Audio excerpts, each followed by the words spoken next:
Hello everyone and welcome back to the 48th Annual Sun and Fun International Expo.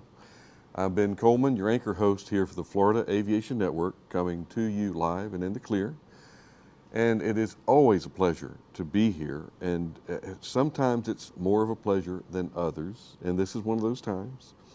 We have some recipients of some awards, and you know, it's not everybody gets an award in aviation, but it's when you do something just a little bit above and beyond, and you're recognized for it. And the industry has opportunities for just about anyone to get involved if they want to further themselves, further the industry, and also make a statement. And we have two guys here that, and it could be gals. I look forward to getting some lady recipients because I'd much rather talk to the ladies than the men. Because these guys are, they're just all over the place. They're naturals. We have Mike, we have Dave. Mike, Welcome, Ben. Everhart, Dave, you. Conrad, Dave, Nice to meet you. good to see you. And we call it Dave, it's New York Dave. I don't know why. Say something, Dave. How you guys doing over there? Yeah, that's you what go. I'm talking about. Yeah, yeah. Mike, you're a good old Southern boy. I am. So we've got the best two worlds. We've got the North and the South here, but we have one thing in common, guys, and that's aviation safely. Aviation done safely. And Mike, because I'm partial to mechanics, because Dave's more of an operational side of the house, mechanics, we have a big, big task ahead of us keeping these pilots safe. And tell us a little bit about what Mike Everhart's kind of philosophy on how you, when you send an airplane out after you do an inspection, do a repair, and after you put your name on the dotted line and you approve it for return to service, who actually returns that airplane to service? I do, I guess. Who's the first one that flies it? Who's the first one that flies The it? owner or the pilot. But you know, the thing what I tell all owners and that I do the annuals, and anytime I do an annual on an airplane, when I get done fixing an airplane, it's safe for flight. I'll put my family in it, we'll go fly. So if I'll do that, then the airplane's safe to get into and it's safe to fly. Now, if I don't feel that way, then they're on their own. It's going out of there on a trailer. Yeah, exactly. Yeah. And has that ever happened before?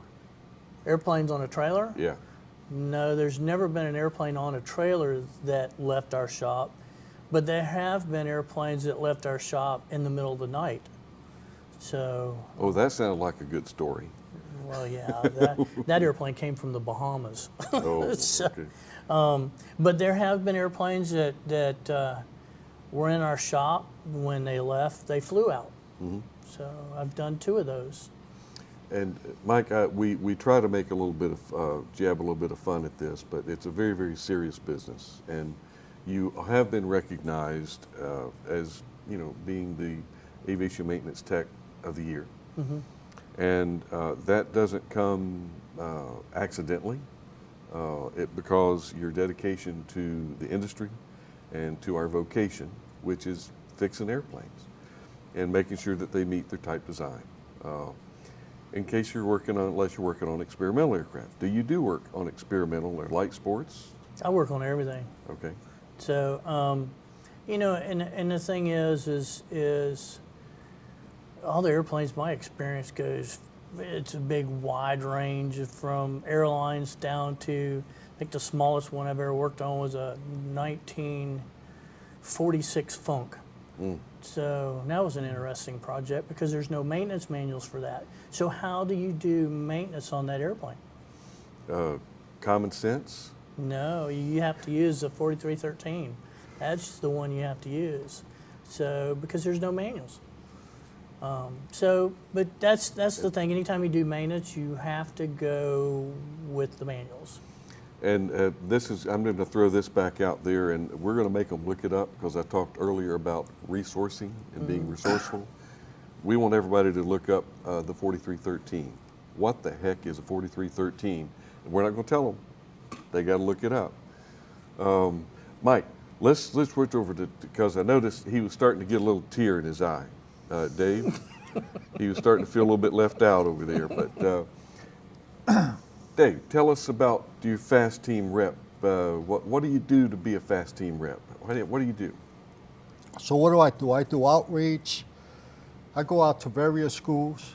I promote aviation. I promote safety. I speak to CFIs, to students about getting involved in the Wings program. Sort of like a 5-hour defensive course for drivers, but it's for pilots, you know, to help them to stay proficient, help them practice scenarios that they're not comfortable doing by themselves, help them get them outside of the comfort zone, just flying from point A to point B. Talk to them about the benefits, that they get money for this as well, awards, discounts on their insurance. They register with the FAA, and explain to them the statistics, that those that accidents are caused more by those that don't go to safety seminars than those that do.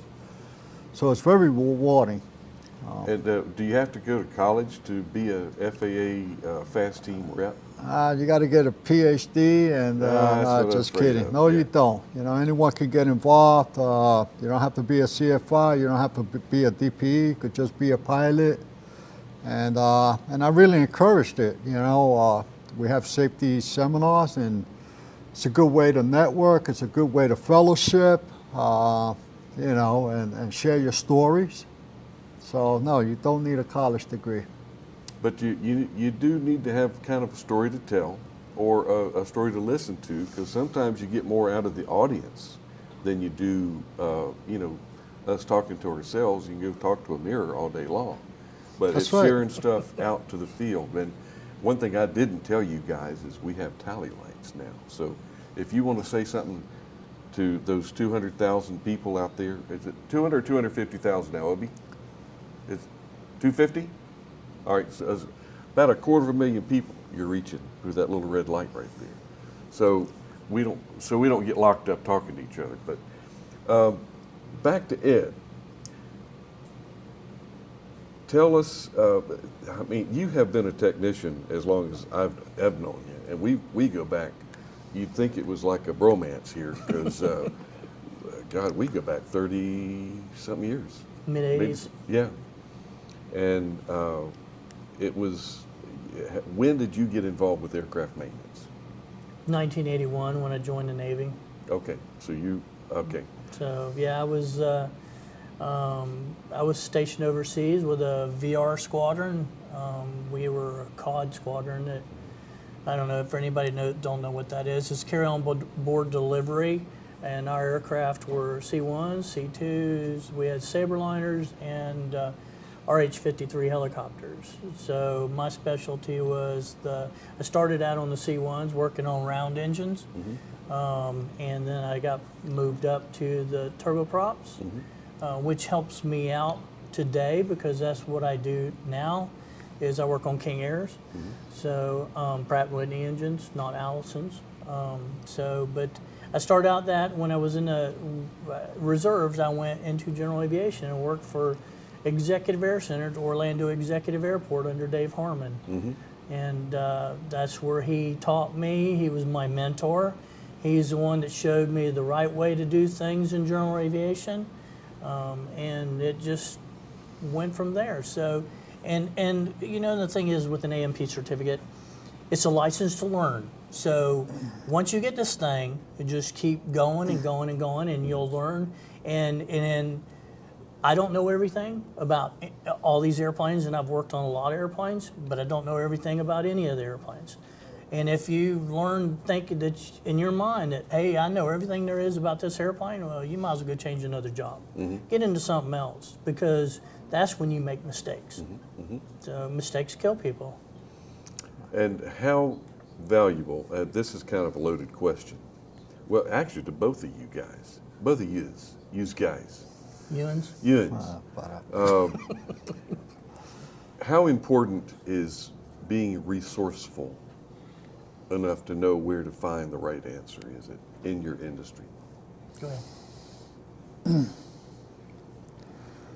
No, it's to get involved. It's to get involved and utilize all your resources.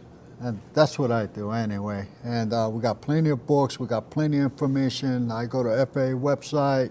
I go to the FAST team websites. Library. And you got your go-to guy. I'm sure. You got That's a gal, right. Guy, I gal, got YouTube person. and all of that. Yeah. That is correct. But you got to have your go-to location or people or person or you got to know where to get the information, the right stuff. That's right. And for example, just an example, I know this isn't about me, but I ask folks when they check out their FARs and they bring their little book of FARs in, the reprint. And I said, well, are you going to use that book for your reference today as we're doing your tests? Yes, sir. Are those regulations current? Yeah, it says right here, 2022 edition. It's current. Really? It's not off the Federal Register? That's current. Because, I mean, that reprinted book was current the date that it was printed. But, it's little details like that. But maintenance manuals. You're going to use a book that's been up on the shelf for, you've used it the last 3 years.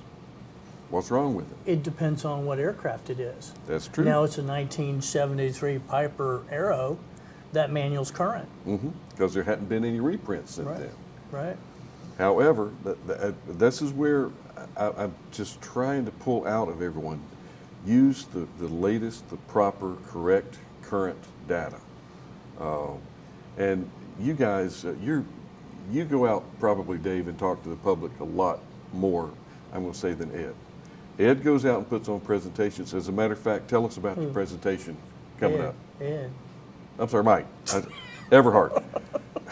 Where did Ed come from? Oh, we were just talking about Redfield. Old looks boss, like an ad. old sorry. boss. Mike, tell us about what you have coming up. Well, I just did a webinar here a couple weeks ago, but I've got another webinar that I created. It's through the FAST team. It's a FAST team webinar. It doesn't have anything to do with the FAA. There's no meatball on it or anything. It just deals with magnetos. It's April 24th. It's in the evening at 7 o'clock at night. So everybody that gets home from work, they can sit down and eat dinner, then sit and watch this program. And it's on magnetos. So this is mainly for the pilots who do not know what a magneto is or how a magneto works. I've put together this program. It's on slick magnetos and Bendix magnetos. Talks about all the pieces and parts on this magneto and what they do. So it's a good informational program. So I've sent it over to, I sent it over to the Greensboro FSDO. The FAST team program manager there said it was one of the best programs he's ever seen. So, and we set up a date. It's April 24th. So anybody out there wants to sit in on a good program, it's April 24th at 7 o'clock in the evening. Sit in and listen to me ramble about magnetos. Do you get into setting points and or just more the No, details? it's just the basic information to let everybody know what's inside that magneto, what everything does in the magneto. Because the owners of these airplanes cannot take these magnetos off. You cannot take them apart unless you've got an AMP sitting there looking over your shoulder telling you how to do that. You can't do that. You can't even time the magneto to the engine. So, but this gives the owners and operators and also young AMPs that don't know anything about magnetos, what the pieces are inside, what everything does. So, and it's a good informational program. It's important to know your systems. Yeah, so I did a series of webinars on preventive maintenance. Early on last year, we went through and did tire changes, spark plugs, oil changes. So we did a lot of programs that we created, and I put them together. My FAST team program manager in Greensboro would add to it, tinker with it a little bit, and then we would present the programs. I tell you, I'm looking forward to somebody trying to get a magneto with an impulse coupling on it, and to get like Dave to hold one of the leads and to hold a mag. And tell me if it works. Yeah. Yeah. See what kind of spark it's throwing. but I tell you what, it'll make your hair stand up. It'll light you up, won't it? What's even worse is the spark plug testers. Yeah, they'll light you. They'll light you up. Dave, tell us about some of your programs coming up. You have anything coming? Well, every second, over at Orlando Executive, that's where I'm at, and every second Thursday of the month, we host a safety seminar there. And just recently, I spoke about spins and stalls. Try to talk to pilot again about getting outside of the comfort zones and working on these scenarios and going out for the certified. We have another one coming up, and we don't do webinars, unfortunately, but we do live, and which is great, you know. And you talked about hearing other guys' story, and we all speak after the seminars, and we share stories and other guys' experience. And he said one interesting thing here that also apply. Just one. Mike said well, one he said a lot, but he said one thing that really caught my attention is that, you know, once you get your pilot license, that's when you're going to learn to fly. You know, and it's very important that you stay connected while you're fresh and continue doing these maneuvers that you have to do to obtain your private pilot license. Wow. So that's it. And you know, Dave, a term that you don't hear too often, or at least I don't, maybe I'm not hanging around the airport enough, but hangar flying. That's right. You gain a lot out of hangar flying. You really do. That's and right. I encourage that. Sitting on a stump, just you know, whittling on a stick, talking about. You ever stall a Funk 1946 Funk? Yeah, I have. Yeah, I know a guy that has. Let's call him over. You know, so let's talk about how the Funk flies. Not Wally Funk, but a Funk. That's right. By the way, if you haven't met Wally, have you met Wally Funk? Oh, she's a hoot. She's been around for a while too. Dave, we're not going to get into the scariest experience that you've had in an airplane, or the scariest person that you've had in an airplane. I'm sure that we all got war stories. You've got customers that you wish probably weren't customers. They're not mine anymore. But there's so much to learn in this industry, right. and there's so much to share, and that's why we want to thank you guys for being out in front. You really are in front of the industry, and we need more of you. We do need, and we are looking forward to getting young guys and gals into this industry. How do you do anything to pull out and try to create youth in your presentations? I mean, we tried, and like I said, I go over to the flight schools and talk to the students and the CFI. They're young, you know, the 18, 19, 20s, and trying to get them to come over and you know, and get them involved. And again, I try to fish in them. I try to tell them about the awards. You know, there's a $10,000 that gets put into a hat. By you participating, it could be a chance that you might win some money here. So. 10,000 clams. We don't have anything like that. Wow, it's So just we the need to pilots. protest. See, these darn We need pilots. money. Yeah, what I do is I like to. One of the jobs I had is I would bring in elementary school kids, college kids, high school kids, middle school, and tell them, I'd bring them into the hangar and explain to them what aircraft maintenance is, what we do. I even had an engine shop where we had engines tore apart, so I could tell them a little bit about the engine, what the pieces are, and tell them that, you know, they could do this for a living and work on these airplanes and learn how and do what I do. And I always liked elementary kids because I would go to the dollar store and buy the little airplanes, put them together, and give them out to all the kids. And at the end of the program, when I got done, all these little kids are throwing all these airplanes all around the hangar, and that was the coolest thing to see. And in the contest of let's see who would put one together and see who would fly it the farthest. They didn't. When you're dealing with kindergartners and stuff, they don't care. It just goes wherever.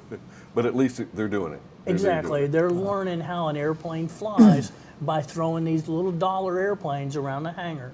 So it's a start in aviation. Excellent. Dave. So we also have the EAA. We have the Young Eagles. So we have some pilots that volunteer with the aircraft, and we do this like every quarter of a year. And we get these kids and we take them up, hoping to give them some kind of direction and maybe want to become an aviator. Set the hook. There you go. That's a good program. Set the hook. Gentlemen, I want to thank you. And Dave has been volunteering here with us, actually, at the Florida Aviation Network quite a bit too. If you were closer, I know you would in your spare time. I would. But you're up in the Carolinas. Hendersonville, North Carolina. I work in Greenville, South Carolina, so I have a little over an hour drive every day to and from. So, but I enjoy what I do, so the hour drive doesn't bother me because I like what I do. I work, like I said, I work on King Airs, so, and I enjoy what I do. Next time we get together, guys, you can tell us how to trim a PT6 engine. I could do that. And Dave, I want to hear about your exploits in going up and doing stall spin exercises with your students.